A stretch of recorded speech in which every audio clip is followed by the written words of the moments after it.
Franco Bonfante, vicepresidente del Consiglio regionale.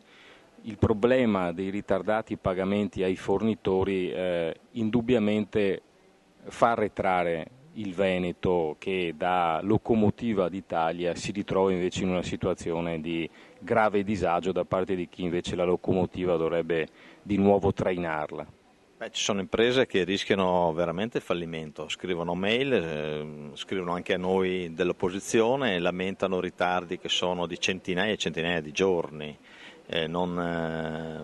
volte si raggiunge anche l'anno per diversi fattori, ma quasi esclusivamente il vero motivo è il deficit di cassa che ha questa regione, che ha sbagliato a fare la valutazione di carattere tecnico-finanziario già da alcuni anni, e si è trovata a impegnarsi a fare molte promesse di pagamenti quando poi non è riuscita effettivamente, anche per il patto di stabilità, ad adempiere a quelli che erano gli obblighi contrattuali. Non solo imprese ma anche enti pubblici, per esempio molti comuni aspettano anche da 3 anni il contributo che era già stato assegnato, e quindi hanno fatto investimenti anche rilevanti, anche importanti, puntando su quel contributo, e oggi si vedono invece non arrivare mai i soldi e quindi vanno in difficoltà, e a loro volta, non potendo utilizzare la liquidità che dovrebbe derivare da questi contributi, ritardano i pagamenti, quindi è una catena che non si ferma. Addirittura anche nel campo sanitario, che è fuori dal patto di stabilità, anche le ULSS non pagano entro i termini. Perché? Perché la Regione non dà alle ULSS i soldi entro i termini stabiliti, e quindi le ULSS, pur essendo fuori dal patto di stabilità, devono indebitarsi nelle banche e oltre un certo limite non possono più avere l'affidamento.